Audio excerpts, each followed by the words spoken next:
Welcome back, everyone, to the Mindset Medicine Podcast. I'm Katharine Loucaidou, and today it's not just me. I'm here with my very good friend. We are also business partners, although we are states and countries away from each other. And this is my wonderful friend, Gerardo Cornejo, and he is the broker owner of Downtown Realty. And we met. Gosh, Gerardo, how long ago was it that we met? Exactly January of 2017 in Southern California. 17, 18, 19, 20, 21, 22, 6 years ago. Oh, over 6 We go way back. We go way back. That's amazing. And it's been a really good friendship over the years. You know, we haven't seen each other that often, but we have talked and we have messaged with each other very often, more so in the last year and a half. But I think one thing that we've always been aligned with is just how we want to live life, right? How we want to do business, how we want people to feel when they do business with us, and how we want to make people feel after doing business or even life with us. And I think that that's where we got along so well, because we both seem to just have these sort of same family values and, you know, what's truly important in life. Yeah, I think we were able to immediately remove real estate, because we all know what we go through in real estate and how tough it is to just be in business for this long. Yeah. And then we got the group together, and it's really cool having meeting people like you in the industry that help one another and really genuinely care about one another and one another's success. Yeah. And I love that you said that, like genuinely care, because sometimes you just don't know anymore. I think social media skews a lot. And I think, I don't know about you, but, you know, I've attended conferences sometimes where, you know, you see this person, this big personality on stage, and then they get off and, you know, you see them in the hallway and they kind of just brush you off. And you're like, oh, that's a shame. Like, why couldn't they just match that persona that they're putting out to everyone? It's kind of like never meet your heroes, you know, that never meet you.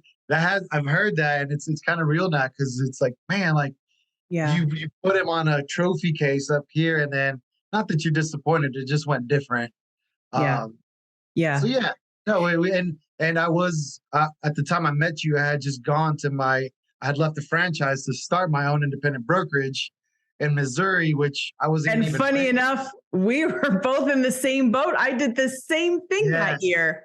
2017, yep. What a momentous year. Yeah, and even now, more momentous than ever from where we were at. Well, so for everyone listening and for anyone watching, what we're going to talk about today, apart from life and what we've learned, are the top 5 life lessons that we have found that are truly important and that have led us to where we are today. But I always believe that it's so important to get to know someone.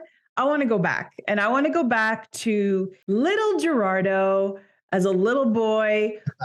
Where did you grow up? What was that like? Because I think that to understand where a person is now, we have to understand where they've come from, what drives them, what motivates them, because that's how we get the best understanding of someone. Well, I look just like this guy right here. Oh, and your kids are so sweet. Yeah, I have 3. Well, we'll start with where we're at. I have 3 children. Marley, who is 2.5, Jacob, and the cutest 7. little face ever. And Irie, my genius, 10 years old, just turned 10 years old. And I met my wife here in Missouri. We've made a home here. We've created a family. And I ended up bringing my whole family here from California. But I was born in the country of El Salvador during our Civil War in the 80s and all that madness.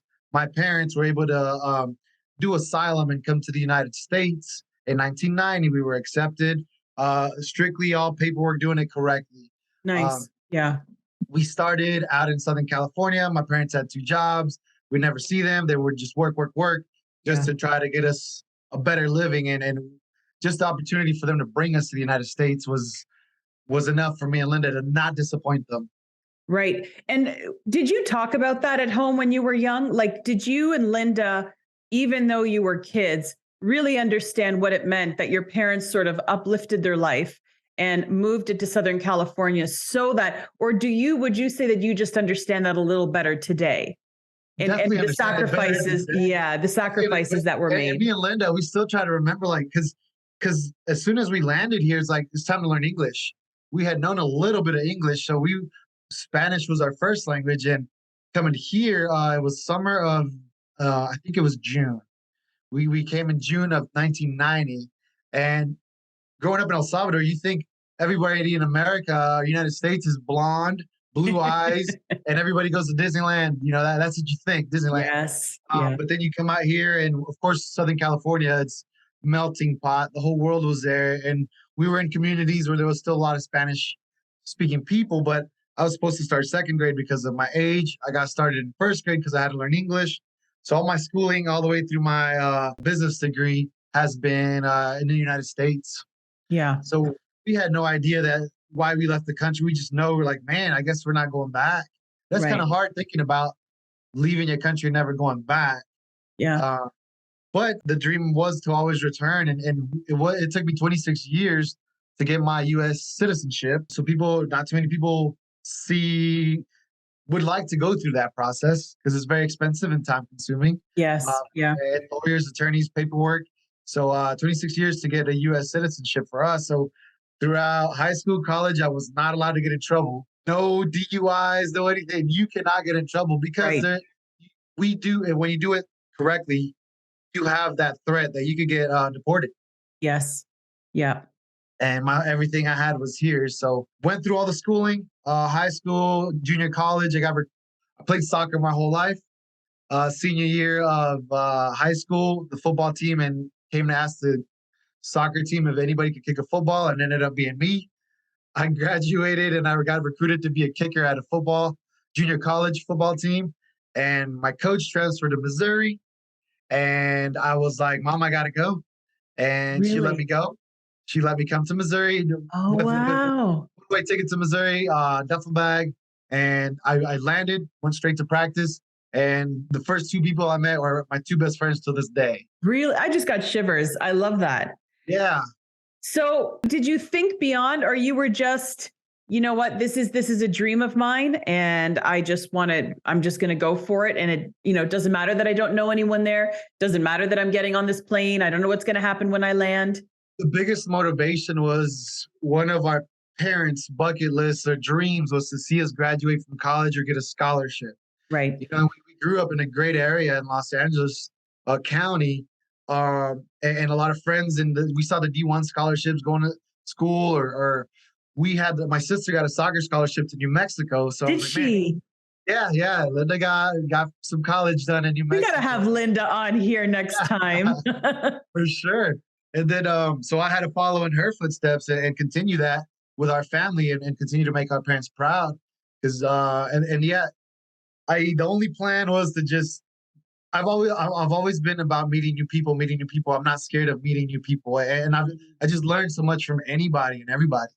So I think that's been the most consistent thing I've always done. Just meet people because you never know who they're going to be, what you're going to learn from them. So true. How did your parents feel if you're getting on a plane now and you're moving to Missouri? I don't even remember having those conversations. I just remember telling them, Mom, I'm moving to Missouri. She's like, as long as Missouri borders California, you can go. We pull it up on AOL, dial up. And California's here and Missouri's like not even close. So she was like, you can't be that far. And I was like, I have to go, Mom. I have to go. So I'm surprised. I love the fact that they let me go. Yeah. I sold my car for $500 and a duffel bag, $500 got me to Missouri. Yeah. And that's in Missouri, just not knowing anybody, just my coach. I immediately, the people were different out here. It was just a different lifestyle. Yeah. Different culture, completely different culture, Yeah. Being in the States, you guys have heard it, and you hear about it, the blue states, the red states, yada, yada, Democrats, Republicans, but California is a very Democratic state. And I remember thinking that way just because that's what it was. Mm-hmm. Came out here, start seeing real hardworking, blue-collar American people, farmers, that live off the land. And it's like, oh my gosh, I've seen this in the movies. This is real. So then you see cows every day and everything changed. And I just met some really good people. Yeah. But I was doing my business degree at Lincoln University, and that's when I started meeting business owners. The school, the professors were the best part. There was such small classes. We Yeah. had like a dozen to 20 people in our classes. Oh, wow. So it was Yeah. a very intimate class, and everybody gets to talk. And it was a presenter that came in. It was a realtor that's still a realtor. I will not say their name, but he came to one of our business presentations about it was real estate law. It was the class, and he was like, "I'm a realtor. This is how you sell real estate."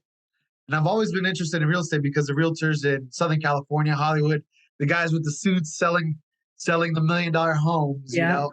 And this guy starts talking, and then that's when I was like, I can do that. I forgot that I can kind of do that here. So I went into that rabbit hole, and I started meeting the right people. And I graduated in 2007, and I am now in my 16th year of real estate, 17th year, I think. Wow, I didn't realize how similar our stories are, because I Yeah. remember when I was moving to Cyprus, just graduated university, but I don't actually remember having a conversation like, can I go or should I go? I was like, oh, I'm going. I got this job there, $700, and the furniture in not the furniture, my bed cover, my clothes in my closet, and I shoved them all in a trunk and I sent it over to Cyprus. So it's like a leap of faith, but it's interesting when you're young that you really don't give too much thought into it. You just do it. And So it's a how old were shame. you? So I was 22. Oh, I was 20. I had just turned 20. Yeah. So I was 22, and it never actually crossed my mind that this might be a crazy idea. And what was I doing? If you were to fast forward 20 years, we would think about it, we would ponder it, we would get stressed over it. And it just wasn't like that when you're 22. You're just like, well, what's the worst that can happen? I'll just come home, you know? And it's a shame that we lose a lot of that, or some people do. Because I think if we made more decisions based on our instinct, where we just said, well, I'm just going to make it work, right? Like, I'm sure you didn't go thinking that football or soccer isn't going to work out for you. It was going to work out because that's just what you do. Yeah, it was all in. It was the all in attitude. Right. Yeah. And it's very hard to do it now, but I'm now after these last 2 decades of experiences and education in my 40s, that's the only way to live, is it's all in, and Yeah. all in health, all in education, all in business, all in with the relationship, all in with the relationship with my wife, my kids. Yeah. It's really to that point now, because I think you figure it out at this point, like all that other stuff did not matter. Yeah. It never mattered. Yes, it's important at the time, but here we are now where Yeah. I don't have Marley up here, but that's and as my mom and dad moved out here, and they lived here my mom's still here. My dad passed away during COVID, 2020. So that's one thing that we're never taught about. You think about it, but how do you live without the people that you know in your entire life? Right. And the people who have moved you from chapter to chapter, right? Who were that foundation of why you think the way you do today, what likely drives you today. It does stem from them, especially when you know that this person gave up so much so that you could have such a great life, or start a life that you could then continue. And the opportunity to have them here in Missouri to live as peaceful as you do get to live in Missouri. It's life. It's location, whatever. Things happen wherever you live at all the time, but we do get some peaceful stuff here. And it was the happiest. His last 5-6 years here were the happiest of his life. I love that. That's so got good. to live with his grandkids.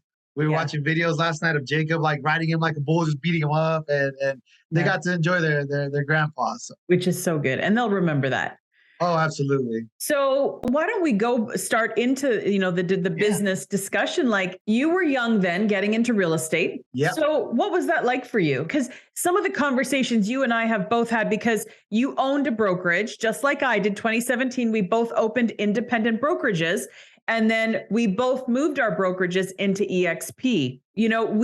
We've had these conversations with newer agents, younger agents, who get it into their head that because I'm young, I may not do very well. Did that ever cross your mind?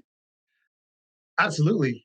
How the heck? Because and a good thing I was a broke college student, so it didn't matter. Yeah, Back to like just go all in. Nothing. there's I that have nothing. motivation. I Yeah, have nothing to lose. So right. the Yeah. lucky the I think the smartest thing I could have done that I did do was I just every listing agent that had the house for sale, I called them and unfortunately, of course, they would go through the routines.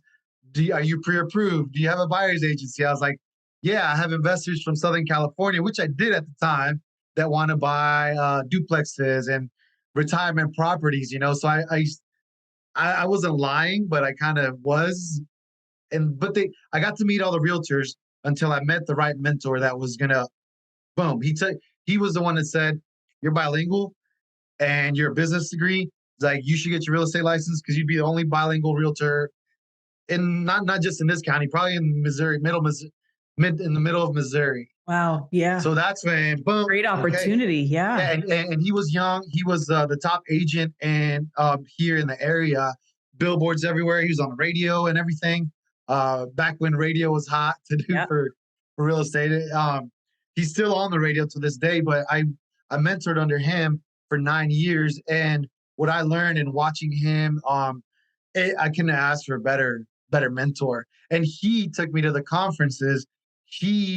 I wasn't even supposed to go to those conferences, but he made me invest in these conferences where I got to meet John Cheplack, who is the one that connected us at one of his little conferences where there was just 30 of us sitting there Yeah. in a group just masterminding. But it was the all-in mentality. What do you Uh, think it was that led this mentor to take you on? Probably the idea that he could teach me everything, or at least teach me how to do it all, because I had no experience in it whatsoever. Mhm. And I showed up every day. I was ready to go. Yeah. And I I don't have think I think he would have recognized that in you because he realized that this wasn't just going to go on deaf ears. He could see you were driven. and he was also an athlete, so we had the athlete mentality. Mhm. We've played tons of sports and all that stuff, but we had a blast. We still talk to this day. He's actually Ari's godfather, my daughter's godfather. So to Aw, this day, it's been yeah, it's still a mentor till this day. I love that. So you're going along in real estate. How are things working out for you? Let's say years 1 to 3, because they really are three of the hardest years that you're going to be in this industry. Oh my God, let's call it the first 15 years are the hardest. Yeah. But no, the first year I got my license in 2007 of August. If you remember those times, the crash. So it's like Yes. you're getting in at the nobody's going to buy, nobody's going to buy. But then my mentor at the time, I started watching him buying cheap properties. So I was like, oh, there's repos, there's cheap. You should buy cheap, buy cheap, buy cheap, because you were buying houses for $40,000 here in Missouri when the houses were still $1 million in Southern California. So it's like Wow. this is affordable. So Yeah. I started my first year. I sold 4 homes. The following year, he said, and I'll never forget this sentence: "If you don't sell $1 million in real estate your first full year, you don't belong in the business." Really? Okay. So that when our average market price was $110,000 when I started, so that was 10 transactions, Right. which now it's 55-60% higher than that. So I had to do 12 homes or a minimum, to actually live up to his word, and then Yes. to his word, and then it was 1 million. Boom, went all in, listened to him, followed up on leads, learn the scripts. But I just showed up. I just showed up. I just showed up. Even those 3-4 months that I didn't have closings, I was completely broke. I just showed up. I just showed up. How important is that now when you bring on a new agent into downtown Realty? Is that what you look for when you're bringing someone on? Now it is a requirement. Yes, Yeah. this is you're getting ready to start a business. There's the vision of realtors. Glorify the $1 million listing sales and the commissions. It's just luxury and big paychecks. But no, the way I was taught, the way I learned it is a business, and that's the biggest reason I got into real estate. Was the quickest way I can actually start a business, the quickest way I could actually set a reputation. Because I couldn't start a pizza restaurant. I didn't know anything about sales, anything else here in this world or the Missouri world. So the quickest way I could get started was a business, was real estate. But now, yeah, it's you have to show up. You have to talk to more people than you ever But thought about. you know, everyone's looking for the shiny object. You literally just explained what the shiny object is. Show up every single day and just do what you're supposed to do. Talk to people, right? It's really as simple as that. In a growing pain during my independent brokerage time, you wanted to be nice to agents and be like, "Oh, it's okay. You don't have to show up. Like, you can come to the meeting. You don't have to. You can be Yeah. late."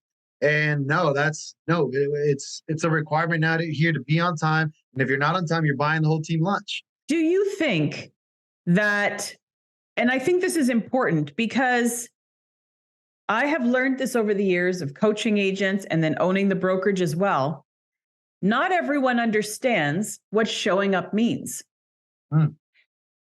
Do you think that you learned the art of showing up, being the child of parents who emigrated to a new country? Do you think that you learned it in being part of a sports team? Because that's what I did my entire life.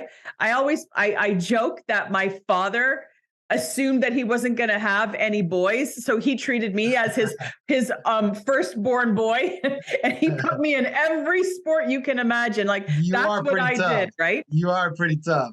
Because that's how I was brought up, right? You're going to show up, and Katharine, you are going to the baseball practice, you are going to the soccer practice, and it doesn't matter if you don't like it, you're going to play for the whole year, and there was no quitting, right? In my father's eyes, you're going in, and you're not quitting, like you're going to do the whole year. And so that was ingrained to me. And so I do think, though, that is what sports do. And I do think that having parents who are immigrants, like mine are as well, because they know how tough it is to restart everything, they also know that if you give up, you're never going to get what you're hoping for. Why did I move all this way to this new country to start again? What, to give up? No, we don't give up. That's a lot of pressure we grow up with, that there's no giving up. So that is where the just show up so you don't have to give up mentality. And that's a really great thing. Yes. And I've just simulated everything that my parents have done. My both of them were gone before I woke up because they were on work. They went to work on time. So since second grade, I pretty much had to make my own breakfast. I had my alarm, make my own breakfast, get dressed by myself, Yeah. and lock the house and walk to school on my own. Yeah. And we can't even trust my first grader to just bike down the street because we're so scared as parents. Right. But my parents trusted us with that. Yes, they did. So it's just till this day, they work every day of their life. Yes. They didn't know any different. Yeah. Same household, same thing. It was just get up, take myself to school. And then when my little brother came along, it was, you're going to take your brother to school and you're going to bring your brother home. That's just what it was. So I love that you spent, even though 2007, 2008, in the year that you were getting into real estate, it was tough. But if you just showed up and did the work and talked to people, you made it through. And very goal-oriented mentor. So, all right, you're doing $1 million your first full year. Do you want to get to 2 million? And then I slowly grew my business by I was like, if I can do 5 or 6 more homes the next year, I'll be okay. So it's just been like that until it was exponential growth. By the time I got to my 9th year, no, my 8th year, almost longer than college, by my 8th year, I had made the most money I could ever imagine of, which was 65,000. But how many houses was that back? Because I think it's important to know that even though I'm not all about GCI all the time, because sometimes it's about how much work went into you getting that GCI. I think it was between 34 to 36 homes. On your own? On my own. Yeah, and I was part of a franchise, so there was a bigger split. So, of course, but I was learning, and that's a hard thing for agents to know. When you choose a mentor, go all in and learn. Yes. Yes, they have built a platform for you to do this at, so it's very important to just, I don't want to say shut up and learn, but because you can't tell people that, but it's very wise to just educate and take the time. Because like you said, 1 to 2. What is the lifespan of a realtor? 3 years, 2 to 3 years? Well, if they make it past year one, Yeah. you know, Yeah. I know here in Toronto on the Toronto Real Estate Board, even today, and it's not about years in business. If you take, and the statistics are out there, that 78% of the 100,000 agents on the Toronto Real Estate Board do anywhere from 0 to 3 transactions. 78% of the agents on the real estate board. And why is that? Because 20 rule. they don't show up. Yeah. Because it's not easy. You have to put in the work. And I think you also have to treat it like a business, right? It's a job.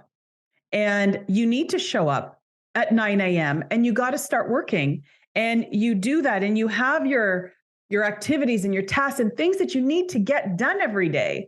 And it's so rewarding as a business because you close and then they have children, they grow, and then they invite you to the birthday parties, they invite you to their weddings, and then you get to see them grow their families in the house that you sold. And that experience compared to the commission check that you made for 3 to 6 months of work, maybe 3 to 5 years of work that you helped them to try to find a house. It's just such a rewarding. Like we have agents that or clients that bring us lunch.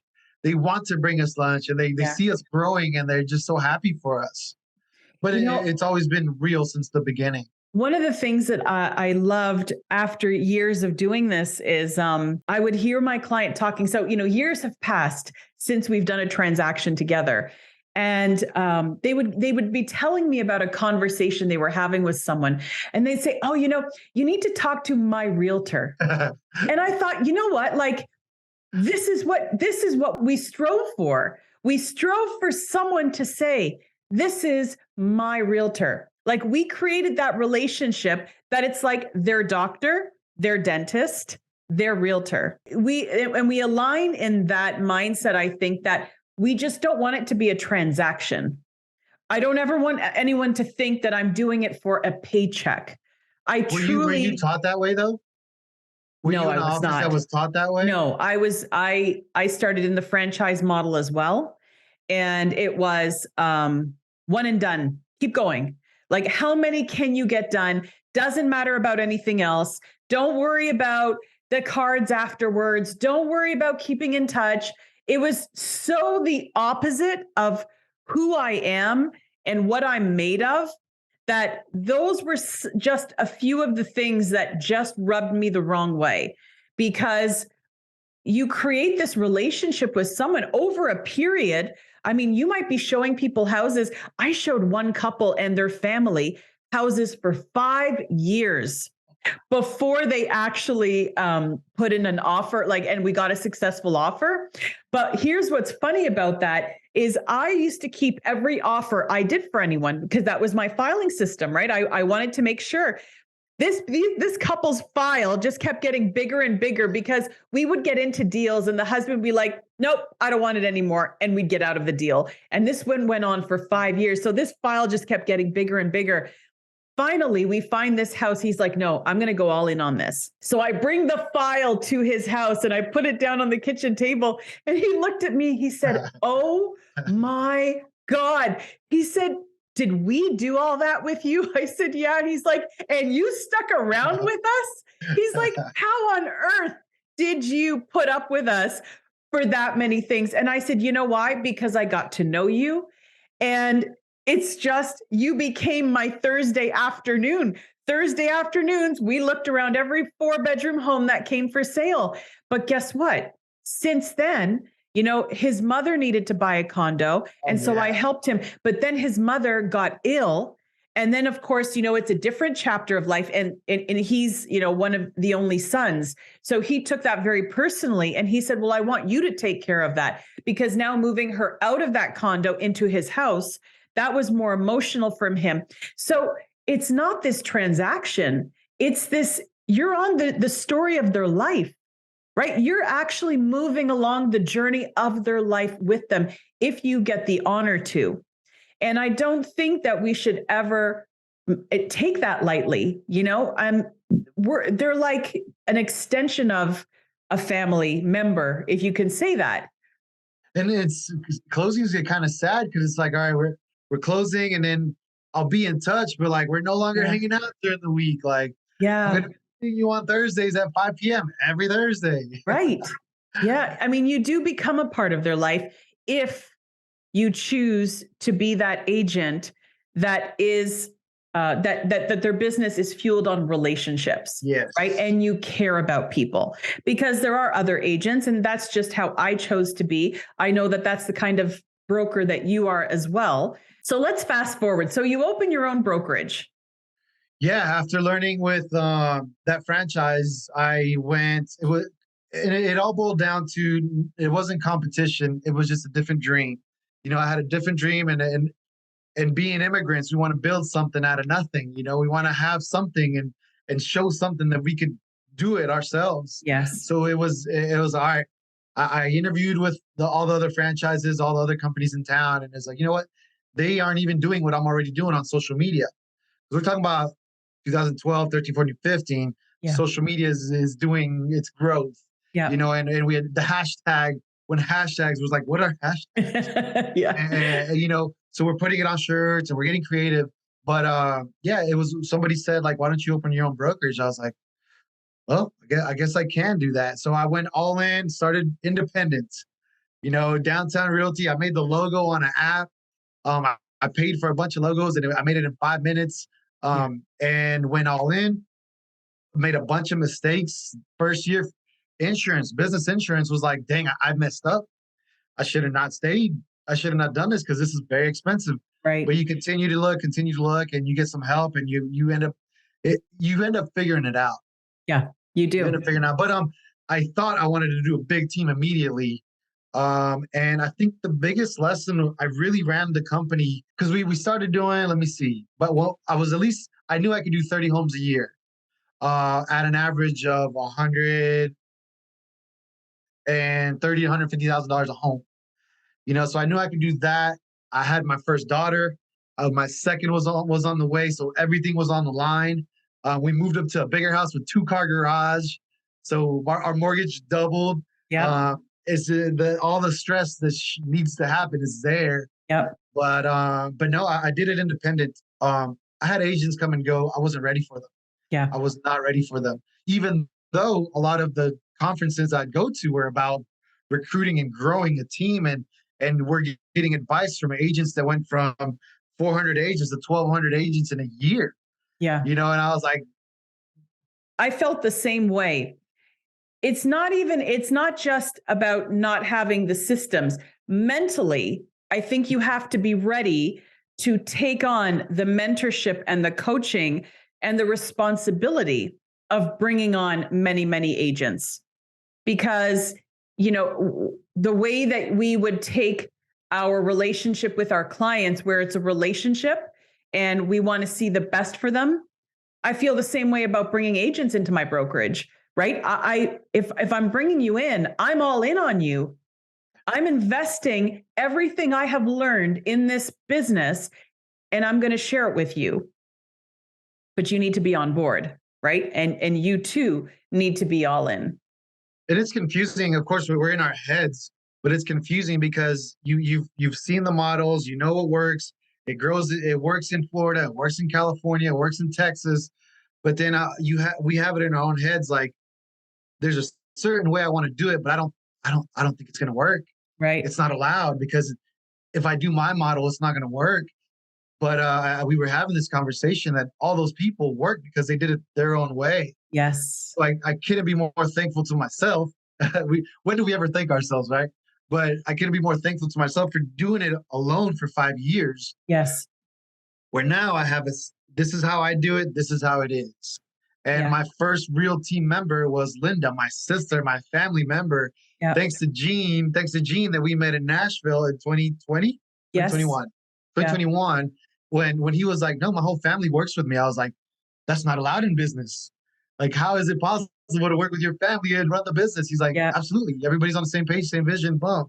I came home, Yeah. talked to Linda. I was like, Linda, you need to leave the bank.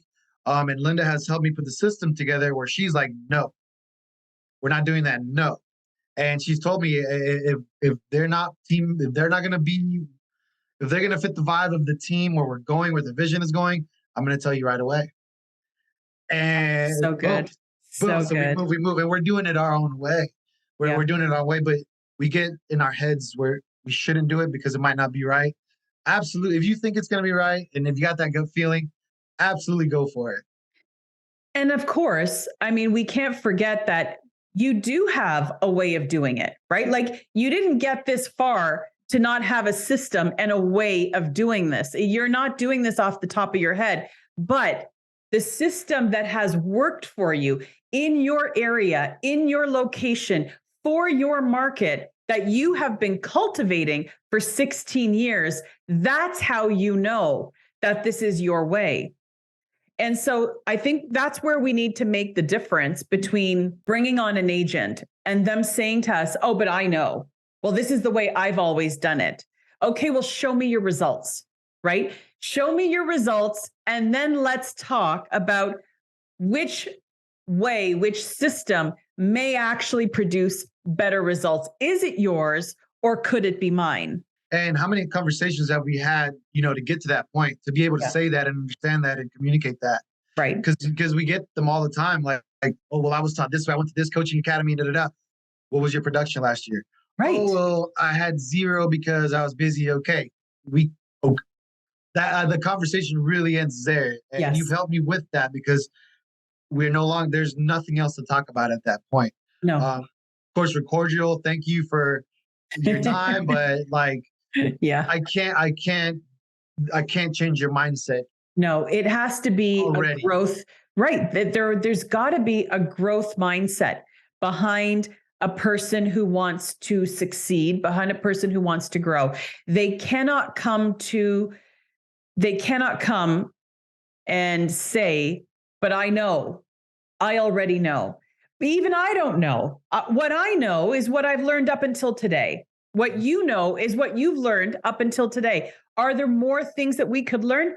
For sure there are. And are there more mistakes that we are going to make? Absolutely. But it's through all of that that we then become the next level, the next level, the next level. And we keep bettering ourselves. So why don't we talk about where you are today? What's that? What does the production even look like? How many agents do you have? And why don't we talk about that for a minute? Because some people have the idea that you have to have numbers and numbers and so many agents to make something work. What does that look like for you today? When I joined EXP, me and Linda joined together. It was just me and Linda. Linda is all in on paperwork, so Linda's like my transaction coordinator, but she's in charge of human relations because she's a rock. She's perfect for that. So me and Linda came, and it's like, all right, let's do this. I had an agent join on board. We didn't have the same vision. Here we are a year later. We are up to 4 new agents, or there's 5 of us now as a team here, and the ages vary from 19, just turned 20, to 45. We have a small basketball team, but oh man, they're young entrepreneurs. They have come with the mentality. They have no real estate background. So they have chosen me as a mentor to be in the real estate industry because 2 of them are 20 years old. They have the big dreams, the big vision. I was there at 20. I love it, and I could feel it in them. It actually feels like you said when my broker met me, fresh out of college, this guy's ready to attack the world. Yes. And they chose not to go college. They chose to start a business and really invest their next 3 to 4 years in real estate and see what comes out of it. And then another guy that's never just graduated college, he just joined. How did you know when you started talking to these young men? Because a lot of people might look at a 19-year-old and say, oh my gosh, are you kidding me? Like, no, they're not serious. How did you know? It was the way they talked, the way they listened, the respect they showed. That's all I required that's all I required. But and they weren't faking it. It wasn't fake. One of them had already started a business in high school, so his gears were already going. Another guy was also an immigrant. He he's part of a family-owned business, and he's like, I want to do some more for my family. I want to take my family to the next level. There, you just nailed it. It's people that want to do something for their family. Yeah. That really that because I'm still there. I still want. Now I'm thinking of grandchildren. And I never thought I'd be at that point. I was like, no, but I'm thinking, what am I going to leave behind for my grandchildren, great grandchildren? Right. So that's what I see in them. They're long-term thinkers. Yeah. I can put it, and they've never bought homes before. How am I going to teach 19, 20-year-olds to have adults know, like, and trust them to spend $500,000? The guy that just turned 20, he's under contract he's already got 4 homes sold, and he's under contract for $500,000. Which, let's put this in perspective. The average home in your area is how much?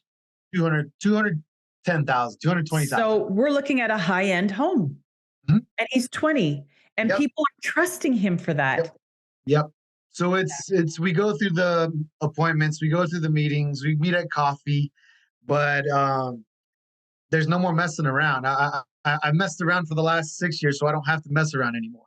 Yes. If that makes sense. Yeah, it does. Well, I made mistakes for the last 5 as much as possible. We're still gonna make mistakes, but I've made as much as possible as mistakes as I could, so I can avoid them now moving forward. And now, to talk numbers, by being a team of 5, now my production doubles. Because you know how hard it is when you're independent. It's like, all right, I want more money. I have to not see my family for another week. Yeah. I have to do all the open houses. I have to do all the showings. But now I get it. And I've been training. Well, we met since 2007. I've been training on recruiting and growing the team since 2007. But now I get it. It took that long to finally get it. Yeah, it does. It takes time. And I think it also takes time to become the business owner that you want to become. I think it takes time to find your path, because so often we can be taken off the path by what everyone else tells us should be our path, right? And we've both attended masterminds and trainings, and we've watched coaches, we've done all that. So in our mind, we have chosen, okay, does that align with who I am and what I believe? Does that align with who I am and what I believe? Okay, so now I take all of this and I'm going to put it together, and now that becomes the model. And that's what now works for you. Yes. And tell me about what the vibe then has now become for you, even waking up in the morning.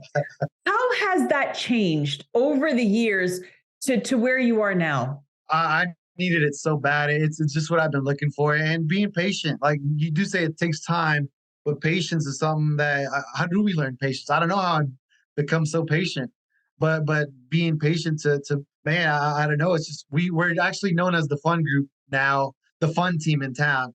Because they asked, like, oh, you're part of downtown EXP Realty. Like, oh, you're with the fun group, and you're the smiley group, you're the happy group. And that's just our vibe now. And of course, we got young vibes, we got the older people vibes, older people in the 40s, Yeah. But it's just fun, and it's business, but it's business. It's emotional, and everybody's open to each other. We watched the boxing match last Saturday. Everybody was here, and it's just, you read the books about the startups and the community, build a community, build your tribe. And it's beginning. It's the beginning of the beginning. Yeah. But I think I think energy, and I think the motivation and the showing up, all of that lends to creating that culture. Everyone has to be aligned with the mission, right? Everyone has to be aligned with the goal. And if you're not going to collaborate on what that mission is, and everyone wants to go in their own direction, it's not going to work. Nope. You've got to be on board. That's our job as leaders. If you choose to be a leader, broker, owner, whatever, we are the ones that have to show up the most. Yeah. And that was one of the biggest lessons is how are we going to lead others if we can't lead ourselves? Yes. That still repeats, and we've heard it. And now it's where I'm there. Like, you have to set the bar. You have to keep raising the bar. We started the book club. my age, the youngest guys haven't read a book, and they hate school and high school. They never read a book through high school. We're starting our sixth book next week. Oh, so good. Within the last 6 months that they've joined. A book a month. Book a month, yeah. Right. And I've told them readers are leaders, and they're having different conversations. Negotiating is different now, and ninja selling. That's the book they keep going back to. Ninja selling. I've never read a book. That is a book that when I introduced it into my brokerage, I had agents show up, at the meeting the next day, and they'd be like, I was up till 4 reading this book. It's so good because it takes all that theory and the boringness out of the actual real estate job. And it just says, listen, these are people. How about we treat them like human beings? How about we get a little interested in them? How about we ask them about themselves, their family, their hobbies, what's important to them? That is how you're going to be led toward business. So, this has been so good. Yeah, and you're going to come meet the team. So we're preparing for that. Everybody's asking when you're coming. I will be there. It's going to be this year. Just got to figure out when. But thank you so much for coming on today. I love when I can have a friend on, but we can talk about business, we can talk about life, we can talk about how much we've grown. And today's topic was about the life lessons. And no, we didn't spell them out 1, 2, 3, 4, 5. But as you can hear, the same kind of message and topic keeps coming up. And I think, maybe what's one piece of advice to anyone who's listening, whether they are 1 year in real estate, whether they are 20 years in real estate, what is something that you would want to leave people with today? Oh, wow. You would put me in this spot. I know. Definitely take your time, have patience, and go with your gut. Even as a new agent interviewing your brokers, you will feel it if it's the right decision for you or if it's not the right decision for you. So take your time, be patient, and stick with the long-term goal in mind. Yeah, because it does happen. It gets rough. Does. It gets rough. But you get there, though. The thing is, that's just it. You've got to go through the rough to get to the other side where you become the fun team, right? Oh, I'll end on this note, which I was lesson with Ari, my oldest daughter.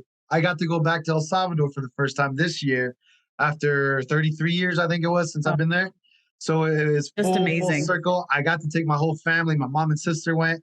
And the lesson that Ari learned, I was like, Ari, I love the ocean because this is just a reminder. The waves keep coming. The waves keep coming. You'll get to ride a really good long wave, a really good short wave, but the next swell is just going to hammer you and hammer you and hammer you. They keep coming. You just got to get up and keep going. All right. Thank you so much. I'll see you soon. Thank you. It's been an honor. I'll see you soon. And everyone else, if you know someone who would get something out of this episode, someone who needs to hear some of this, please share this episode, write a review, give us 5 stars. I would love for this to continue on and to help other people. So have a great week, and I'll see you again next week. Thank you, Katharine. You're amazing.